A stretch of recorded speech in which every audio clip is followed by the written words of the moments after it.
నమస్తే, welcome to four sides TV viewers అందరికీ కూడా, వీక్షకులందరికీ కూడా సంక్రాంతి శుభాకాంక్షలు. మనతో పాటు విశిష్ట అతిథి సురేష్ కొచాటిల్ గారు, సీనియర్ జర్నలిస్ట్ ఉన్నారు. నమస్తే సురేష్ కొచాటిల్ గారు, సంక్రాంతి శుభాకాంక్షలు. సో మకర సంక్రాంతి ఈ దేశం మొత్తానికి శుభం చేకూర్చేలా ఉండాలి ఈ సంవత్సరంలో అని కోరుకుంటూ స్టార్ట్ చేద్దాం. సో అయోధ్య విషయంలో రామాయణం జరుగుతున్న సమయంలో రాములు వారు పాపం ఆయన ఎన్ని ఇబ్బందులు ఎదుర్కొన్నారో, ఎన్ని వివాదాలను అధిగమించి రామరాజ్య స్థాపన చేశారో మనం చూసాం. ఈరోజు అలాంటి భవ్య మందిరాన్ని ప్రజల ముందు ఆవిష్కరింపజేయడానికి ప్రధానమంత్రి నరేంద్ర మోడీ కూడా అన్ని రకాల సవాళ్లు ఎదుర్కొంటూ వచ్చారు. చివరికి రేపో మాపో ఆవిష్కరణ జరుగుతుందనగానే మళ్ళీ బకెట్ల కొద్దీ బురద జల్లే ప్రయత్నం, విషం చిమ్మే ప్రయత్నం చేస్తున్నారు. ఎలా చూస్తున్నారు జరుగుతున్న పరిణామాలు? దీన్ని ఎవరు వ్యతిరేకిస్తున్నారో చూడాలి. మనం ముందు వాళ్ళ హిస్టారికల్ బ్యాక్గ్రౌండ్ చూడాల్సింది. మనకు అందరు తెలుసు, ఇది డిస్ప్యూట్ అనేది స్ట్రక్చర్ డిస్ప్యూట్ కాదు. అక్కడ ఏముందని కాదు డిస్ప్యూట్. అక్కడ బాబ్రీ స్ట్రక్చర్ ఉండేనా, ఇప్పుడున్న రాముడిది ఒక గుడి ఉండేనా డిస్ప్యూట్ కాదు. ల్యాండ్ టైటిల్ డిస్ప్యూట్ ఉండే. ఒక అఖాడా, ఒక క్షేత్ర ట్రస్టు, అక్కడున్న ఒక మాస్ కమిటీ, వీళ్ళు ముగ్గురు నడిమిట్లో ఒక టైటిల్ డిస్ప్యూట్ ఆల్మోస్ట్ 1800 నుంచి, అంటే బ్రిటిష్ వారి జమాన్ నుంచి నడుస్తుంది అనమాట అప్పుడున్న కోర్టులో. దానికోసం ప్లేసెస్ ఆఫ్ వర్షిప్ యాక్ట్ 1971 వచ్చినప్పుడు కూడా ఈ ఒకటే గుడిని పక్కన పెట్టారు. అన్ని గుడిలో అదే స్టేటస్లో ఉండిపోతుంది ఎక్సెప్ట్ రామ్ జన్మభూమి కేసు అని చెప్పి. ఎందుకంటే ఈ కేసు ఆల్మోస్ట్ 150 నుంచి 200 సంవత్సరాల పాత కేసు. మనకు అందరికి తెలుసు డిస్ప్యూట్ ఎట్లా జరిగింది, ఏం జరిగింది. అక్కడ రామ్లల్లా ఐడల్స్ తీసుకొచ్చి పెట్టారు.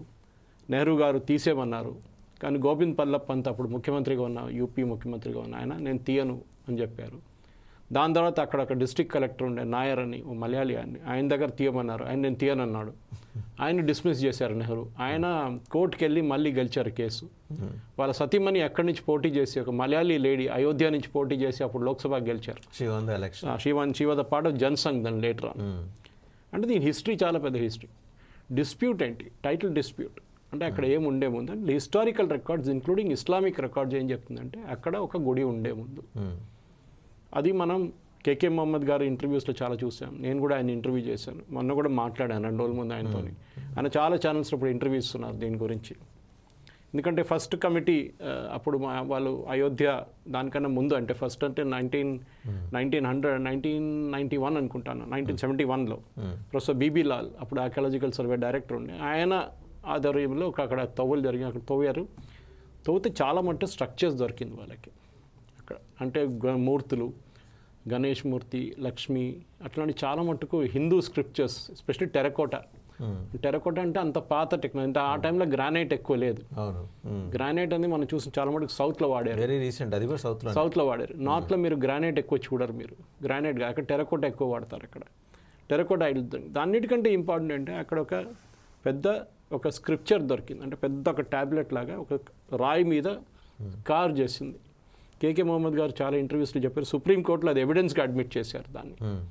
దాని మీద ఏం రాస్తుందంటే ఈ గుడి ఒక రాజు పేరు మీద ఉంది.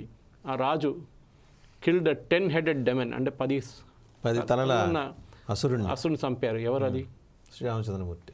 సెకండ్ లైన్, ఈ గుడి ఈ రాజు మీద ఉంది. ఆయన బాలి అని ఒక మనిషిని చంపారు. అంటే మనిషి అని చెప్తే you can say in a form of whatever it is. ఎవరు అది? అగైన్ రాముడు, అగైన్ లార్డ్ రామ్. సో దానికి డిస్ప్యూట్ లేదు అక్కడ.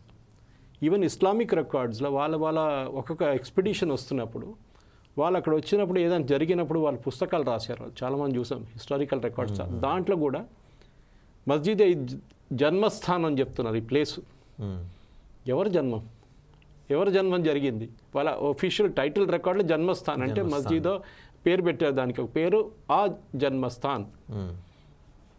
అంటే న్యాచురల్లీ ఎవరో ఒకరు జన్మించారు అక్కడ.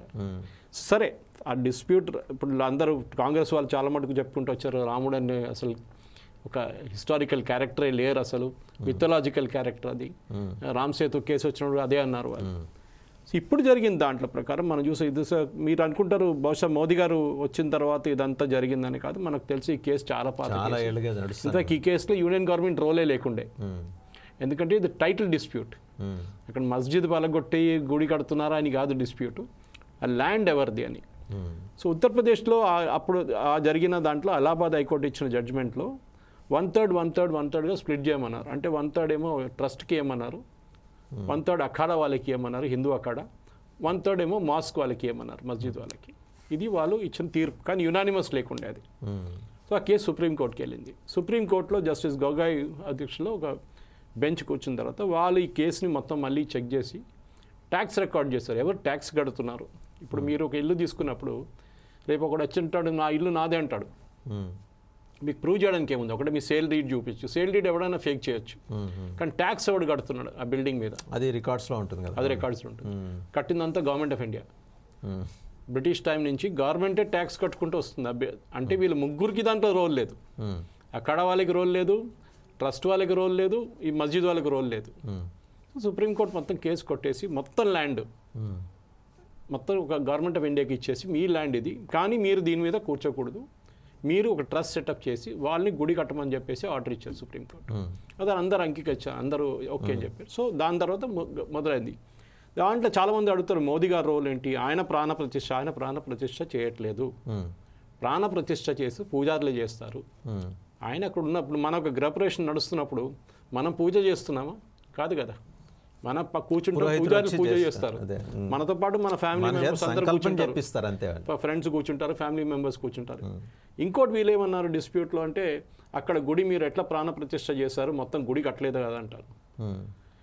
యాజ్ పర్ ఈవెన్ రికార్డ్స్, శాస్త్రాల ప్రకారం, ఆగమ శాస్త్రాల ప్రకారం మన గర్భగృహ శాంక్టోరమ్ అంటారు ఇంగ్లీష్లో, అది రెడీ ఉంటే మీరు గుడికి మళ్ళీ ఏమైనా చేసుకోవచ్చు. ఇప్పుడు శివలింగం తీసుకుందాం, మనం చాలా మటుకు మనం శివలింగాలు చూస్తాం, ఓపెన్ టు ద స్కై ఉంటుంది, అది ఎప్పుడు కన్స్ట్రక్షన్ ఫినిష్ కాదు.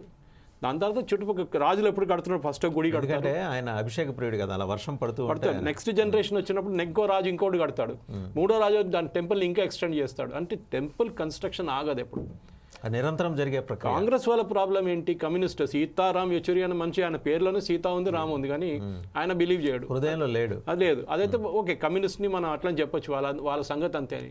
కానీ ఇఫ్తార్ పార్టీ పెడితే వెళ్తారు డెఫినెట్గా, అప్పుడు ప్రాబ్లం లేదు వాళ్ళకి. ఇప్పుడు ఈ టైటిల్ డిస్ప్యూట్లు కూడా చాలా బట్టి క్లియర్ అయిపోయిన తర్వాత మోదీ గారు ఆర్ఎస్ఎస్ దీన్ని హైజాక్ చేశా అంటున్నారు. నేనంటా తప్పేంటని అడుగుతున్నాను. సర్దార్ పటేల్ని మీరు పట్టించుకోలేదు, బీజేపీ వాళ్ళు తీసుకెళ్ళిపోయారు. అప్పుడు మళ్ళీ ఎడుచుకున్నారు, మీరు సర్దార్ పటేల్ మా ఐకాన్ మీరు ఎట్లా తీసుకెళ్తారు, మీరు అసలు ఆయనకి భారతరత్న ఎప్పుడు ఇచ్చారండి? నెహ్రూ ఆయన బతుకున్నప్పుడు ఆయనకి భారతరత్న ఇచ్చుకున్నాడు, ఇందిరాగాంధీ ఆమె బతుకున్నప్పుడు ఆమెకే భారతరత్న ఇచ్చుకుంది, రాజీవ్ గాంధీ ఉన్నప్పుడు ఆయన కూడా ఆయనకి భారతరత్న ఇచ్చుకున్నాడు. కానీ పటేల్ని అందరూ పక్కన పెట్టేశారు, తర్వాత ఇచ్చారు 90స్లో. సో మీరు రాముడు లేదని చెప్పినప్పుడు నేను వచ్చి అంటున్నాను రాముడు ఉందని, నేను తీసుకెళ్ళిపోతే మళ్ళీ మీరు ఎట్లా అడుగుతారు? Right, you know right. సరే, ఇది బీజేపీ ఆర్ఎస్ మీరేం చేశారు? మీరు కూడా ఉన్నారు కదా 60 సంవత్సరాలు, మీరు యూఆర్ ఇన్ గవర్నమెంట్. అంటే 75లో 60 పెట్టుకుందాం, వాళ్ళు కాంగ్రెస్ జనతా పార్టీ అన్ని పక్కన పెడితే మోదీ గారు దాన్ని. మీరేం చేశారు? How did you try to solve this dispute? ఎందుకంటే ఈ డిస్ప్యూట్ సాల్వ్ చేయడంలో గవర్నమెంట్ ఆఫ్ ఇండియాకి పెద్ద చేయండి. ఈవెన్ దో ల్యాండ్ వాళ్ళ పేరు మీద ఉన్నా కానీ గవర్నమెంట్ ఫెసిలిటేట్ చేసింది కేసుని, సుప్రీంకోర్టులో తీసుకొచ్చారు, దాంట్లో attorney general, solicitor general appear అయ్యారు ఇండైరెక్ట్లీ. కానీ మెయిన్ కేసు ఆర్గ్యూ చేసింది పరాశరన్ గారు ఆర్గ్యూ చేశారు, లెజెండరీ మనిషి ఆయన. సో అట్లాంటి పరిస్థితుల్లో ఆ గుడి కట్టడానికి మోదీ గారు కట్టించలేదు కదా, ట్రస్ట్ వాళ్ళు కట్టించారు. సరే, ఇన్విటేషన్స్ ఎవరు ఇస్తున్నారు? ట్రస్ట్ వాళ్ళు ఒకవైపు నుంచి ఇస్తున్నారు, విశ్వ హిందూ పరిషత్ ఒకవైపు నుంచి ఇస్తున్నారు, మిగతా ఆర్ఎస్ఎస్ మిగతా ఆర్గనైజేషన్స్ వాళ్ళు ఇస్తున్నారు. వాళ్ళకి అందరికి ఒక కోటా ఇచ్చేశారు, మీకు ఎన్ని ఇన్విటేషన్, మీకు ఎన్ని అందరిని పిలవలేదు, లక్షల మంది అక్కడ రాలేరు ఆ రోజు. మోదీ గారు ఆల్రెడీ చెప్తున్నారు, మీరు రాకండి, ఇక్కడ పెద్ద ప్రాబ్లం అవుతుంది. నేను కూడా వెళ్దాం అనుకున్నాను, నాకు ఒకరోజు ముందు ఇన్విటేషన్ వచ్చింది 21 తారీఖు అక్కడ. కానీ అక్కడ వెళ్తే నాకు తెలిసిపోయింది, అక్కడ వెళ్ళడానికి 25 నుంచి 30 వేల రూపాయలు టికెట్ నడుస్తుంది, అది కూడా లక్నోకి. అయోధ్యకి అసలు టికెటే లేదు. సో అట్లాంటి పరిస్థితి మళ్ళీ వెళ్దాం, మనం ప్రాబ్లం లేదు. కాంగ్రెస్ ఈ ముగ్గురిని పిలిచినప్పుడు వీళ్ళ ప్రాబ్లం ఏంటి? వీళ్ళ ప్రాబ్లం డెఫినెట్గా వాసు గారు ఎక్కడొచ్చిందంటే కేరళ నుంచి వచ్చింది. పోయిన ఎలక్షన్లో 55 సీట్లలో కాంగ్రెస్కి వచ్చిన 19 సీట్లు కేరళ నుంచి వచ్చినాయి. దాంట్లో రాహుల్ గాంధీ వాయనాడు కూడా ఉంది. ఇప్పుడు ఈ ఇన్విటేషన్ వచ్చినప్పుడే ఇండియన్ యూనియన్ ముస్లిం లీగ్ ఒఫీషియల్గా మీటింగ్ పిలిచి వాళ్ళకి ఇంకొక సిస్టర్ ఆర్గనైజేషన్ సమత అని చెప్పేసి, జమైతా ఇస్లామీ, పాపులర్ ఫ్రంట్ ఒక బ్యాకింగ్ ఉన్న ఆర్గనైజేషన్, వాళ్ళు ఏం చెప్పారు, మీరు వెళ్తే కాంగ్రెస్ నుంచి మీ ముగ్గురు ఎవరైనా వెళ్తే అంతే సంగతి మీది, కేరళలో మీకు సీట్లు రావు. ఉన్న 20 సీట్లు, ఎప్పుడు కేరళలో 20 సీట్లు 19 కాంగ్రెస్ గెలవలేదు ఇప్పుడు దాకా, లాస్ట్ 75 సంవత్సరాల్లో. లాస్ట్ ఎలక్షన్లో 2019 ఎందుకు జరిగిందంటే శబరిమల ఇష్యూ వచ్చినప్పుడు సిపిఎం మీద కోపం ఉన్న హిందువులు కూడా బీజేపీ ఎట్లైనా గెలవదులే చెప్పేసి కాంగ్రెస్కి ఓటేసారు. వేశారు. యూజువల్లీ ఎట్లా అయిందంటే 11,000 9 వాళ్ళకు 9 వాళ్ళకు 11,000 అట్లా నడుస్తుంది, 8 అట్లా ఎక్కువ వన్ సైడెడ్గా వెళ్ళదు. సో ఇప్పుడు కాంగ్రెస్ పరిస్థితి ఎట్లా అంటే ఇండియన్ యూనియన్ ముస్లిం లీగ్కి భయపడేంతటి బలహీనమైన స్థితిలో కాంగ్రెస్ ఉందా అండి? డెఫినెట్. కేరళలో ఒక 3-4 డిస్ట్రిక్ట్స్లోనే హిందూస్ మెజారిటీలో ఉన్నారు, మిగతా అన్ని ప్లేస్లో హిందూస్ మైనారిటీలో ఉన్నారు. క్రిస్టియన్స్ హిందూస్ పాపులేషన్ కేరళలో ఎప్పుడు 44%. అంటే 2020 సెన్సస్ జరగలేదు, దానికన్నా ముందున్న సెన్సస్ పెట్టి పాపులేషన్ తగ్గుతుంది వస్తుంది హిందువులది. Muslim population especially Malappuram, northern Wayanad. ఇప్పుడు వాడు కమ్యూనిస్ట్ గవర్నమెంట్ ఉన్నప్పుడు ఏర్పడిన మత ప్రాతిపదికన ఏర్పడిన జిల్లా కదా మలప్పురం. అదే అంట, వాళ్ళు క్రియేట్ చేసే జిల్లా అది. ఫ్రైడే హాలిడే అక్కడ, ఆలోచించండి. ఫ్రైడే రోజు హాలిడే, మనకందరికి సండే హాలిడే ఉంటే మలప్పురంలో ఫ్రైడే రోజు హాలిడే వాళ్ళకి, పాకిస్తాన్ లాగా గల్ఫ్ కంట్రీస్ లాగా. సరే, ఈయనేమన్నారు, మేము మీకు ఓటేం, మీరు వెళ్తే వెళ్ళండి చూద్దామన్నారు. అక్కడే కాంగ్రెస్ భయపడ్డారు. మేము వెళ్తే మా ఉన్న 19 సీట్లు కూడా పోతుంది, ఎట్లయినా నార్త్లో మాకు సీట్లు రావు, యూపీలో రాదు, రాజస్థాన్లో రాదు, మధ్యప్రదేశ్లో రాదు, ఇండియా పైన స్టేట్స్ అసలు రాదు, మర్చిపోవాలి. మీరు కర్ణాటకలో కూడా హిందువులు జాగ్రత్త, అక్కడ కూడా దానికోసం చూస్తున్నారు. మీ సిద్ధరామయ్య గారు అక్కడ ఉన్న అన్ని గుడుల్లో పూజలు ఆర్గనైజ్ చేస్తున్నారు 22 తారీఖు. గవర్నమెంట్ ఆఫ్ కర్ణాటక ఒఫీషియలీ వాళ్ళ అండర్లో ఉన్న టెంపుల్స్లో 22వ తారీఖు రాముడు టెంపుల్ ఉండి ఏ గుడి అని ఉండి అక్కడ పూజలు చేయమంటున్నారు ఒఫీషియల్గా గవర్నమెంట్ చేసి. అక్కడ దేవాదాయ శాఖ ఆధ్వర్యంలో. ఇక్కడేమో వీళ్ళు వెళ్ళని అంటున్నారు, వీళ్ళేమో ఇక్కడ వెళ్తున్నారు. మన దగ్గర ఎండోమెంట్స్ డిపార్ట్మెంట్ అని చెప్తారు. తెలంగాణలో నాకు తెలియదు ఏం పరిస్థితి నడుస్తుంది, ఎందుకంటే మన దగ్గర భద్రాచలంలో అన్నిటికంటే పెద్ద భద్రాచలం ఉంది, తెలంగాణలో ఆంధ్రప్రదేశ్లో ఒంటిమిట్ట ఉంది. సో అట్లాంటి పరిస్థితులు ఇక్కడేం జరుగుతుంది మనం చూడాల్సింది. ఎట్లయినా ప్రజలు చేసుకుంటారు పూజలు, వీళ్ళు గవర్నమెంట్ చేయకపోతే కూడా ప్రజలు చేస్తారు. అన్నింటిలో దీపావళి చేసుకున్నాను చెప్పారు మోదీ గారు ఆ రోజు. ఎందుకంటే 22వ తారీఖు మన అందరికి తెలుసు చాలా మంచి రోజు, అది అభిజిత్ ముహూర్తం ఉన్న రోజు ఆ రోజు. So it is considered very auspicious. దానికోసం 22nd పెట్టారు. మోదీ గారు ఏదో ఎలక్షన్ వస్తుందని పెట్టలేదు. That day all the gods are suppose to come down, దేవుళ్ళు అందరూ దిగి వస్తారంట ఆ రోజు. అట్లాంటి మంచి రోజు అది. ఇన్ఫ్యాక్ట్ లాస్ట్ ఇయర్ మా కూతురు పెళ్లి కూడా అదే రోజు జరిగింది, January 22nd. So exactly almost 1 year కాబోతుంది ఇప్పుడు. అప్పుడు కూడా చెప్పారు అభిజిత్ ముహూర్తం అంటే, అప్పుడు కూడా అభిజిత్ ముహూర్తం ఉండే ఆ రోజు కూడా.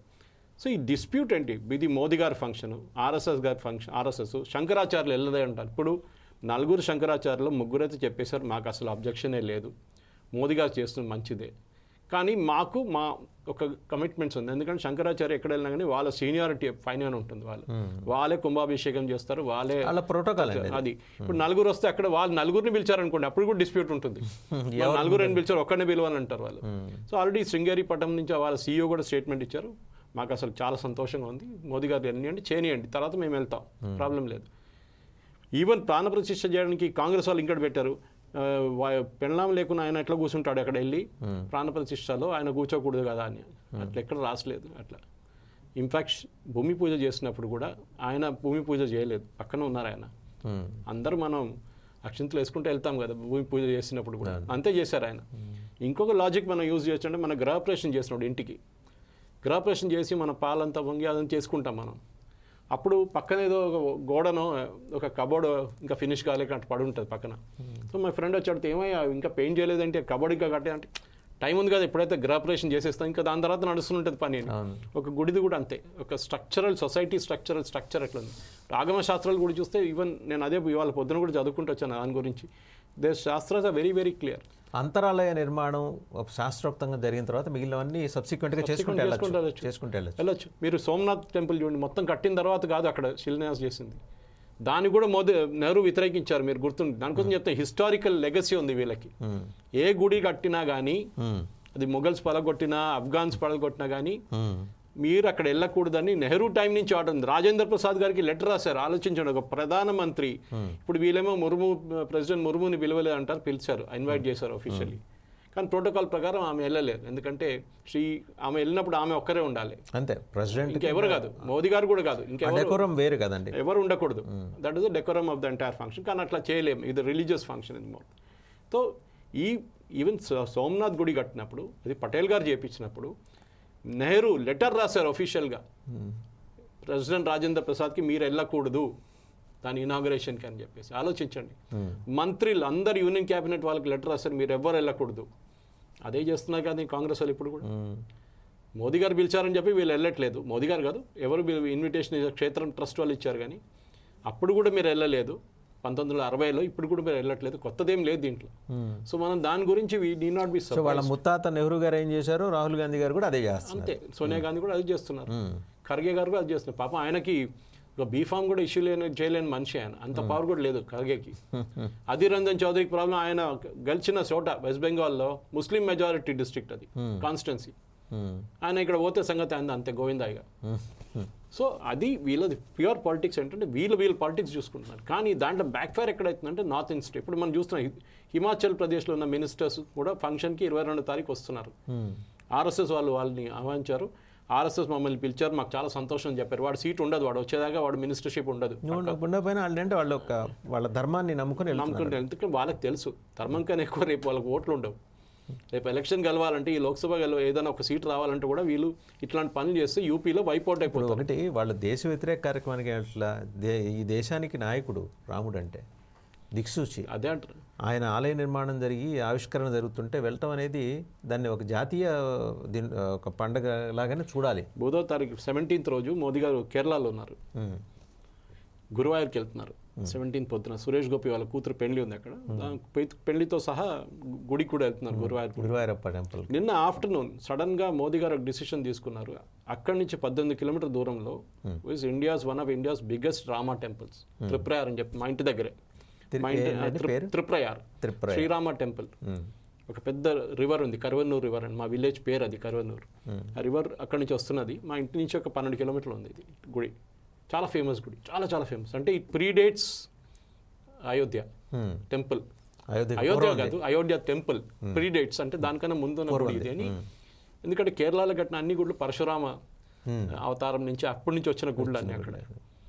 ఈ కన్స్ట్రక్టెడ్ 108 టెంపుల్స్, అంటే 64 గుడులు మంగళాపురం గోకర్ణ నుంచి ఆయన సోడేసుకెళ్తే కేరళ బైక్ వచ్చింది అంటారు. సో అక్కడి నుంచి 64 గుడులు ఏమో అన్ని శివ గుడులు కట్టుకుంటూ వచ్చారు. From Gokarna to Thrissur. త్రిశూర్లో ఆపారు ఆయన. అన్నిటికంటే పెద్ద గుడి త్రిశూర్లో వడకుందాదని చెప్పి శివ గుడి. వరల్డ్లో సెకండ్ లార్జెస్ట్, అంకోర్ వాట్ తర్వాత second largest temple complex. Almost 3 ఎకర్లు తిరగడానికి, ఒక రౌండ్ కొట్టడానికి. సో అంత పెద్ద ల్యాండ్ ఉందన్నమాట అక్కడ. సో ఇట్లాంటి పరిస్థితుల్లో మోదీ గారు ఎందుకు వెళ్తున్నారు శ్రీరామ టెంపుల్కి? Because he knows significance. ఆయన ఆల్రెడీ ఉపవాసం చేస్తున్నారు, చేయాల్సిందంతా చేస్తున్నారు. ఆయన కాదు ప్రాణ ప్రతిష్ఠ చేసేది, కానీ వీళ్ళు పుకారు ఎట్లా లేపుతున్నారంటే మోదీ గారు చేస్తున్నారు, దానికోసం మేము వెళ్ళట్లేదు. రేపు మోదీ గారు మీరు ప్రాణాయామం చేయండి అని చెప్తే నేను చేయమని చెప్తారు, చేయొద్దంటే చేస్తారు. మీరు నీళ్ళు తాగొద్దంటే మేము తాగుతూ ఉంటాం. ఆయన చేస్తుంటే వీళ్ళు చేయడం అది అదే. ఇప్పుడు అదే కూడా డోంట్ బ్రీత్ అని రేపు చెప్పి మోదీ గారు యూ షుడ్ బ్రీత్ అంటే విన్నాను, మేము రేపటి నుంచి వీ విల్ నాట్ బ్రీత్ అంటారు. మీరు తినండి, రేపటి నుంచి మేము తినమని చెప్తాం.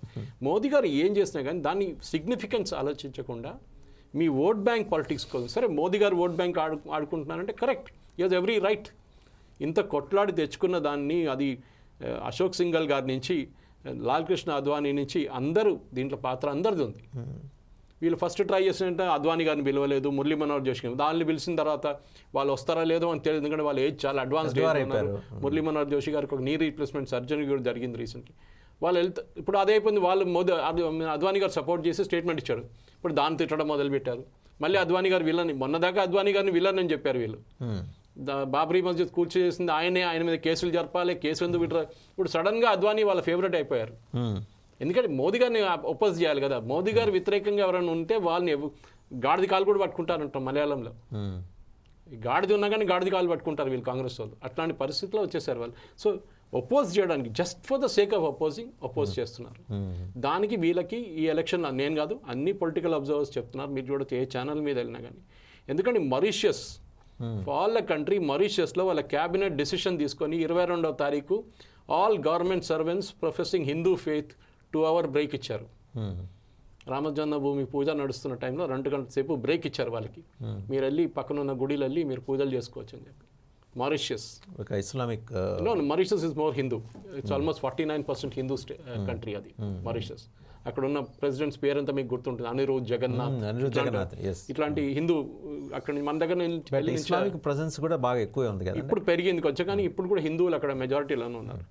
దానికోసం అట్లా ఉంది, లేకుండా మాల్డీవ్స్ లాగా అయిపోతుండే అది కూడా. సో ఏం చెప్పాలని అనుకుంటా అంటే ఇక్కడ జరుగుతున్న ఈ పాలిటిక్స్లో కాంగ్రెస్ దీనికన్నా ముందు కూడా వాళ్ళు they kind of try to insult హిందూస్ని ఇన్సల్ట్ చేశారు. ఈసారి కూడా ఈ ఎలక్షన్లో కూడా వాళ్ళకి యూపీ వైపౌట్ అయిపోతుంది. మధ్యప్రదేశ్లో రాదు, రాజస్థాన్లో రాదు, ఛత్తీస్గఢ్లో రాదు, ఏం రాదు వాళ్ళకి. ఇట్లాంటి పెద్ద పెద్ద స్టేట్స్లో రాకపోతే ఏం చేసుకుంటారు? ఈ కూటమి అని చెప్పుకొని పెట్టుకున్నారు. మమతా బెనర్జీ వాళ్ళతో ఆల్రెడీ చెప్పేసి మా కూటమితో సంబంధమే లేదు, నేను మీటింగ్ కూడా రానని చెప్పేసి రాలేదు మొన్న. సో ఇట్లాంటి పరిస్థితి మనం చూస్తున్నాం. సో ఇప్పుడు ఈ నేపథ్యంలో సార్ ఒకసారి మనం మాట్లాడుకుంటే అబోవ్ వింధ్యాస్ బిలో వింధ్యాస్ చూసుకుంటే రామజన్మభూమిలో ఆలయ ఆవిష్కరణ జరిగిన తర్వాత దాని ఇంపాక్ట్ బిలో వింధ్యాస్ ఎలా ఉండబోతోంది? డెఫినెట్గా ఉంటుంది. ఎందుకంటే రిలీజియన్ అనేది యాక్చువల్లీ సౌత్లో చాలా మటు ఎక్కువ టెంపుల్స్. నార్త్లో ఈ ఇస్లామిక్ ఇన్వర్డ్స్ వచ్చిన తర్వాతనే మీకు నార్త్లో పెద్ద గుడిలు ఏం కనిపించవు, మందిరాలే ఉన్నాయి, ఆలయాలు లేవు అక్కడ. ఎందుకంటే మొత్తం వీళ్ళు కొట్టుపడేశారు. కేరళలో కూడా మీరు చూస్తే నార్దర్న్ కేరళలో ముస్లిం పాపులేషన్ రావడానికి కారణం ఒకటి అరబ్ సెటిలర్స్ చాలా టైం నుంచి. దాని తర్వాత హైదర్ అలీ అండ్ టిప్పు సుల్తాన్, అంటే టిప్పు సుల్తాన్ వాళ్ళ నాన్నగారు టిప్పు సుల్తాన్, వీళ్ళు వచ్చి ఆల్మోస్ట్ 800 గుడులు పలగొట్టారు అక్కడ. They came right till Guruvayur. Guruvayur గుడిలో ఒకటే వాళ్ళు ఎంటర్ చేయలేకపోయారు. అక్కడ నుంచి ఈ గాట్ హిట్ అండ్ ఈ కేమ్ బ్యాక్. దాని తర్వాత ఆయన చనిపోయాడు అక్కడ. సో అక్కడ కేరళలో కూడా సదర్న్ కేరళలో ఇప్పుడు కూడా అది మీరు గురువాయూర్ నుంచి right down to Anantha Padmanabha స్వామి క్షేత్రం దాకా మీరు చూడొచ్చు. గుడి మీద గుడి ఉంటుంది అక్కడ చాలా బాగా. అదే టైంలో కర్ణాటకలో చూడండి, హంపి మొత్తం పలగొట్టారు వీళ్ళు కంప్లీట్. మనకి హంపికి వెళ్తే మనకు ఏడుపు వస్తుంది చూస్తే, ఎంత మెజెస్టిక్గా ఉన్న ప్లేస్. ఆ విరూపాక్ష టెంపుల్ ఒకటే మిగిలిపోయింది, కానీ మిగతా అన్నీ వీళ్ళు ధ్వంసం చేశారు అక్కడ. కొంచెం అక్కడ రిస్టోర్ చేసుకొని తీసుకొస్తున్నారు. కానీ హంపి అట్లాంటివి మన తమిళనాడు రాగానే, తమిళనాడులో ఎక్కువ ఇస్లామిక్ రెబల్స్ రాలేదు అక్కడ. దానికోసం తమిళనాడు చాలా సేఫ్ ఉండే. చాలామందికి తెలియదు తంజావూర్ అని ప్లేసు మరాఠాస్ పరిపాలించారు. శివాజీ మరాఠా ఈ హైదరాబాద్ పక్క నుంచి వెళ్ళారు శివాజీ గారు on the way to south. So మనక్క దగ్గర ఈవెన్ తిరుమల గుడిలో కూడా శివాజీ ఒక కాంట్రిబ్యూషన్ మనకు కనిపిస్తుంది అక్కడ. సో సౌత్లో ఉన్న గుడికి చాలా మటుకు ప్రామినెన్స్ ఉంది. ఈ ద్రవిడియన్ మూమెంట్ వచ్చిన తర్వాత శివ భగవాన్ మీద కానివ్వండి, రాముడు, సీత భగవాన్, కృష్ణ భగవాన్ మీద చెప్పుల దండలేసి వీళ్ళు ఈవీఆర్ రామస్వామి నాయకరు వీళ్ళందరూ చేసిన పని కుట్ర. ఇదే డిఎంకే ఏఐడిఎంకే వాళ్ళు చేసినది. అప్పుడు ఏఐడిఎంకే లేకుండా అనుకోండి, డిఎంకే డీకే ఉండే ద్రావిడ కడగం. సో అట్లాంటి పరిస్థితుల్లో సౌత్లో వీళ్ళు ఈ హిందూయిజంని కొట్టడానికి ట్రై చేస్తారు. అదే చూస్తున్నాం ఇప్పుడు కూడా. సనాతన ధర్మం అని చెప్పేసి ఉదయనిధి స్టాలిన్, అది ఎయిడ్స్ లాగా ఉంటుంది, అది హెచ్ఐవి లాగా ఉంటుంది, అది క్యాన్సర్ లాగా ఉంటుంది అని చెప్పారు. So they are trying to destroy the relation. కానీ మీరు కేరళకి రండి, కేరళలో రాముని పేరు పెట్టిన చాలా ప్లేసెస్ ఉన్నాయి అక్కడ. రామనాటుగర అట్లాంటి చాలా రామ రామ రామ రామ అని చెప్పి ప్లేసెస్ ఉన్నాయి అక్కడ కేరళలో. అది ఈవెన్ తెలంగాణలో మీకు కనిపిస్తుంది. మీరు బెంగళూరుకి వెళ్ళండి, అక్కడ కూడా కనిపిస్తుంది. కర్ణాటకలో రాముడితోని సౌత్కి చాలా కనెక్షన్ ఉంది, కానీ కృష్ణ భగవాన్కి అంత కనెక్షన్ లేదు. రాముడితో ఉంది, గుడిలు ఉంటుంది, కానీ రాముడు ఇక్కడి నుంచి వెళ్ళాడు అని చెప్పి తమిళనాడు వాళ్ళు తర్వాత ఒంటిమిట్ట, అదే తమిళనాడుకి వెళ్ళి రాముడు ఇట్లా వెళ్ళాడు, ఈ రివర్లో స్నానం చేశాడని చెప్పి అక్కడ ఒక రాముడి పేరు వచ్చేసి రామేశ్వరంలో అక్కడ ఆయన మహాదేవుడికి చేసుకున్న పూజలు అక్కడి నుంచి వెళ్ళారు. కేరళ వాళ్ళు చెప్తారు కాదు రాము ఇక్కడి నుంచి వెళ్ళారు. జటాయుపారా అని చెప్పి కొల్లంలో ఉంది, జటాయుని అక్కడ కంపేర్ చెప్పి పెద్దగా జటాయు స్ట్రక్చర్ కట్టారు అక్కడ. So everybody claims credit for Ram down south. ఈ నార్త్ అండ్ ఫినామినన్ కాదు అది. అయోధ్య అని ఒక ప్లేస్ ఉండే, అయోధ్యలో రాముడు పుట్టాడు, అది ఒక బిలీఫ్ మనకి. బట్ ఇంకొకటి అండి, ఈ త్రిమతాచార్యులు ఎవరైతే ఉన్నారో ఆదిశంకరులు, భగవద్ రామానుజులు, మధ్వాచార్యులు ముగ్గురు కూడా సౌత్ నుంచి. ఇప్పుడు వీళ్ళు 4 శంకరాచార్యుల గురించి చెప్తున్నారు వీళ్ళు. మనం ఆ పాలిటిక్స్లో పడకూడదు, ఎందుకంటే వాళ్ళ డినామినేషన్ వాళ్ళ ఇంటర్నల్ పాలిటిక్స్ చాలా ఉన్నాయి మనకు తెలుసు. జయలలిత టైంలో జరిగిన గొడవ, జయేంద్ర సరస్వతిని అరెస్ట్ చేయడము, ఇదంతా మనం చూసాం చాలా. తో ఆదిశంకరాచార్య పుట్టిన ప్లేసే. అక్కడ బీఫ్ ఫెస్టివల్ ఆర్గనైజ్ చేశారు కమ్యూనిస్ట్ వాళ్ళు ఒక 2 సంవత్సరాల ముందు. బీఫ్ ఫెస్టివల్, ఇది ఆదిశంకరాచార్య పుట్టిన యూనివర్సిటీ కాలడీలో బీఫ్ ఫెస్టివల్ ఆర్గనైజ్ చేశారు వీళ్ళు. మా ఇంటి దగ్గర, మా ఇంటి నుంచి 1 గంట సేపు అంతే కాలడీ. అట్లాంటి ప్లేస్ని ప్రిజర్వ్ చేయకుండా ఇంత పెద్ద రిఫార్మిస్ట్ ఆఫ్ హిందూ మూమెంట్ అని చెప్పొచ్చు ఆదిశంకరాచార్య. ఆయన చేసిన కాంట్రిబ్యూషన్ హిందూయిజం చాలా చాలా ఎక్కువ. కానీ మనం we're doing a cultural revivalism. Modi గారు చేస్తుంది అది. ఆయన ఒక చైర్ వేసుకొని లక్షద్వీపులో కూర్చోగానే మీకు 2000 కోట్లు పెడితే కూడా ఖర్చు చేస్తే కూడా పబ్లిసిటీ రాదు. అది ఒక చైర్ వేసుకొని కూర్చున్నాడు అంతే, బీచ్ మీద ఫోటోలు తీసుకుని వీడియో కథం, మొత్తం మాల్డీవ్స్ గాయబైపోయింది అంత. అందరు ఇప్పుడు డైలీ లక్షద్వీప్కి ఫ్లైట్లు పెడుతున్నారు, అది కూడా నడుస్తుంది. సో మోదీ గారు ఇక్కడ అది మీరు కేదార్నాథ్లో చూస్తుంటారు, ఆయన ఒక గుహాలు వెళ్ళి కూర్చున్నారు. అది ఇప్పుడు 3 సంవత్సరాలకి అడ్వాన్స్గా బుక్ అయిపోయింది మొత్తం. అక్కడ రెనోవేషన్ జరిగింది, అక్కడ ఆదిశంకరాచార్య స్టాచ్యూ పెట్టారు, రాణి అహిల్యాబాయ్ హోల్కర్ ఆమెది కాశీలో పెట్టారు, కాశీ విశ్వనాథ్ ధామ్ మొత్తం కొత్తగా రీకన్స్ట్రక్ట్ చేశారు, ఘాట్స్ అంతా క్లీనప్ చేశారు. అసలు బ్రహ్మాండమైన కారిడార్ కదండి. అదే అంటున్నా, మహాకాల్ ఉజ్జయిన్ మహాకాల్ చేశారు. He is creating a cultural revivalism. సాంస్కృతిక గోవాకి వెళ్ళకన్నా ఎక్కువ మంది కాశీ విశ్వనాథ్ ధామ్కి వెళ్ళారు ఈ సంవత్సరం, అంటే పోయిన 2023లో. మీరు ఆలోచించండి, ఒక భారతదేశంలో మనం ఏం చేస్తుంటే ఎప్పుడు దానికోసం మోదీ గారు చెప్తే మీరు బయటికి ఎందుకు వెళ్తాను, ఇక్కడే చూడండి, మన దగ్గరనే చూడడానికి ఒక లైఫ్ టైమ్ ఆఫ్ థింగ్ ఉంది ఇక్కడ. మనం యూజువలీ ఒక గురువాయూరో శబరిమలనో ఒక అనంత పద్మనాభ స్వామి లేకుంటే ఒక వెంకటేశ్వర తిరుపతికి వెళ్తాం, కానీ సింహాచలం అటువైపు. దాని తర్వాత మనకి నార్త్ ఈస్ట్ కానివ్వండి, మధ్యప్రదేశ్ కానివ్వండి, even to that matter Gujarat Dwarka వైపు కానీ మనం చాలా తక్కువ వెళ్తాం టూరిస్ట్. కానీ మోదీ ఈస్ క్రియేటింగ్ ఎక్కడ వెళ్ళినా కానీ ఫెసిలిటీస్ క్రియేట్ చేస్తున్నారు, అది చాలా ఇంపార్టెంట్. ఎందుకంటే మన దగ్గర రిలీజియస్ టూరిజం అనగానే ఫస్ట్ గుడి గురించి అడగడు, 5 స్టార్ హోటల్ ఉందా, 3 స్టార్ హోటల్, ఫ్లైట్స్ ఉన్నాయా, ఇది చూస్తారు. కొంచెం కష్టపడి ముందంతే కాశీకి వెళ్ళడం అంటే చాలా కష్టపడి వెళ్తారు.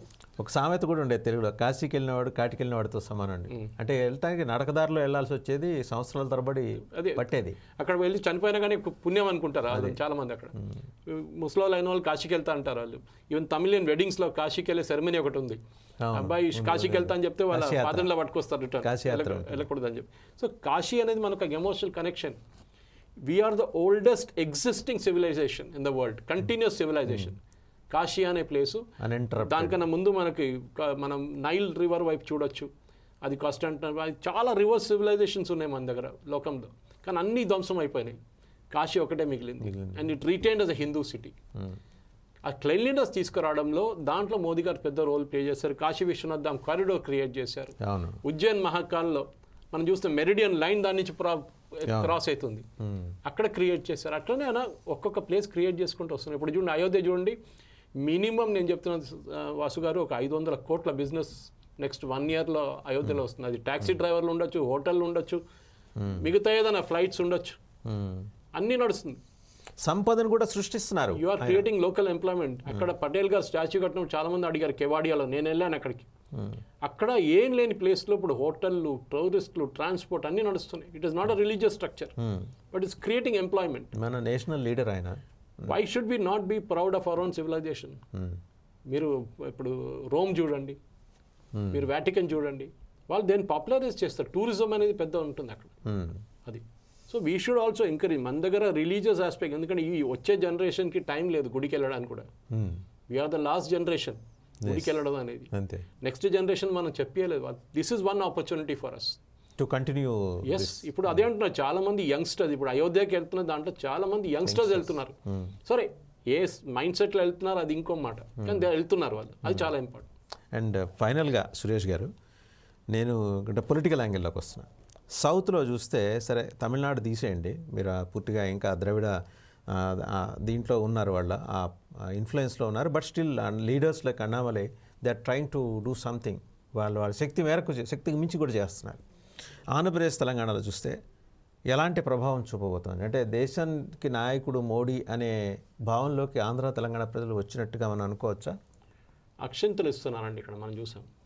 అయోధ్య నుంచి వచ్చిన అక్షంతలు అన్ని ఇంటికి వెళ్ళి ఇస్తున్నారు. ఆర్ఎస్ఎస్ వాళ్ళు, బీజేపీ వాళ్ళు, బీజేపీ కాదనుకోండి, బజరంగ్ దళ్ వాళ్ళు, విశ్వ హిందూ పరిషత్ వాళ్ళు, మీ లోకల్ గుడిలో ఉన్న వాళ్ళు అందరూ వెళ్ళి అక్షంతలు ఇస్తున్నారు. దాన్ని డిమాండ్ చూడండి, ఫోన్ చేసి అడుగుతున్నారు, మాకు ఇంకా అక్షంతలు రాలేదు మా ఇంటికి అని చెప్పేసి. ఎందుకు? నిన్నదాకా మొన్నదాకా అసలు ఏ ఇంట్రెస్ట్ లేని మనుషులు అక్షంతలు అడుగుతున్నారు, మెసేజ్ పెట్టి అడుగుతున్నారు, సురేష్ గారు నాకు రాలేదని మాకు వచ్చి పంపిస్తారా, మా దగ్గర ఈ కాలనీ అడ్రస్ అని చెప్పి పంపిస్తున్నారు. That is revivalism. ఎందుకంటే be proud of being Hindu. నేను ఎప్పుడు చెప్పట్లేదు దాంట్లో, you should be proud of it. ఎందుకంటే we are the only Hindu civilization in the world. Nepal ఉండేది ఇంకన్నా ముందు, కానీ నేపాల్ మొత్తం కొట్టుకుపోయింది, అది కూడా. ఇప్పుడు మనం మిగిలింది మనమే. And we should be justifiably proud. We are the oldest religion in the world. Islam is only about 2000 years old. Christianity అంతే కదా, 2,000 సంవత్సరాలు, 800 ఏళ్ళు అంతే. 2000 years old. మనం వీఆర్ బియాండ్ 5000 years old. మన తర్వాత హిందూయిజం తర్వాత బుద్ధిజం వచ్చింది, సిక్కిజం వచ్చింది, అన్నీ ఒక స్ట్రీమ్ నుంచి వచ్చిందని. So with in sub sects అని చెప్పొచ్చు. With in the main Hindu sect చిన్న చిన్న సెక్ట్స్ వచ్చినాయి బయటికి. బట్ హిందూయిజం ఒక రిలీజన్ అనేది మనకు ఐకాన్స్ రావాలి. ఆది శంకరాచార్య అప్పుడు చేసిన పని I think it slowly happening now in India again. ఆ రివైవలిజం ఇప్పుడు నడుస్తుంది. ఆయన నడుచుకుంటూ వెళ్ళి ఈ 3-4 పట్టాలు చేపించారు, పీఠాలు తయారు చేశారు. అప్పుడు ఆ టైంలో అందరు అడుగుతారు, కాశ్మీర్కి వెళ్ళారు, నడుచుకుంటూ వెళ్ళారా? రాహుల్ గాంధీ వెళ్ళాడు కదా కాశ్మీర్ నుంచి అరే రాహుల్ గాంధీ వెళ్ళాడా? చాలా మంది ట్రై చేయడానికి వచ్చారు. ఇది ఆది శంకరాచార్యని రాహుల్ గాంధీని ఈక్వేట్ చేయడానికి ట్రై చేస్తారు కాంగ్రెస్ వాళ్ళు. అది కూడా చేస్తారు వాళ్ళు. చూడండి మావాడు కూడా వెళ్ళిండు కదా, మీ వాడు వెళ్ళి ఏం చేసిండు? పీఠాలు పెట్టిండా అక్కడని వెళ్ళి? సో రివైవలిజం అనేది మీ సౌత్లో అడిగిన దానికి ప్రశ్నకి మన దగ్గర ఈ ఎక్సెప్ట్ ఈ సంక్రాంతి లాంటి ఇటీవల సంక్రాంతి లాంటి రోజుల్లో మనం పూజలు చేసుకుంటాం, గుడికి వెళ్తాం అని చేస్తాం. కానీ దట్ నెక్స్ట్ జనరేషన్ని నేర్పించడం అనేది చాలా ఇంపార్టెంట్, ఈ వచ్చే జనరేషన్ని. ఎందుకంటే ముందంతా మనకి రాత్రిపూట మన గ్రాండ్ మదర్స్ మనకి స్టోరీలు చెప్పిస్తుండే, నిద్రపోయే ముందు కథలు చెప్పిస్తుండే. అదే కథను తిప్పి చెప్తారు వాళ్ళు. కానీ ఇప్పుడు గ్రాండ్ మదర్ పాపం ఓల్డేజ్ హోమ్కి వెళ్ళిపోయింది, పిల్లలకేమో టైం లేదు, మొబైల్ ఫోన్లో ఉంటారు, ఎవరికి టైం లేదు. So it is time that Kashmir file Kerala స్టోరీలో ఒక డైలాగ్ ఉంది. ఆ అమ్మాయి అంటుంది లాస్ట్, ఐ థింక్ కమ్యూనిస్ట్ వాళ్ళ డాటర్ అంటుంది, మీరు నన్ను నేర్పియలేదు హిందూయిజం గురించి, మీరు మా హిందూయిజం అనేది నన్ను నాకు నేర్పియలేదు, నేను ఆన్సర్ చేయలేకపోతున్నాను. అది అన్నిటికంటే తప్పు. మన దగ్గర ఉన్న parents at least once in a week, వారంలో ఒక రోజు గంట సేపు వాళ్ళ పిల్లలతో కూర్చొని వాళ్ళకి అర్థమయ్యేలాగా వాళ్ళ లాంగ్వేజ్తో చెప్పేయడం చాలా important. Right, that is why Hinduism will get revived. అది తెలంగాణ ఉండొచ్చు, ఆంధ్రప్రదేశ్ ఉండొచ్చు, ఎక్కడైనా ఉండొచ్చు. థ్యాంక్ యూ సురేష్ గారు, thank you very much. So చూశారు కదా, సురేష్ కొచ్చాట్ల గారు సీనియర్ జర్నలిస్ట్. పండగ రోజున అయోధ్య విశిష్టతని, అయోధ్య ఆవశ్యకతని రెండింటి చెప్తూ కంటిన్యూటీ ఉండాలి, ఏది ఈ సంస్కృతిని మనం కాపాడుకునే విషయంలో ఆ కొనసాగింపు అనేది ఉండాలి. ఆ కొనసాగింపు ప్రక్రియకి అనుసంధానకర్తగా నరేంద్ర మోడీ వచ్చారు. Nothing wrong in it.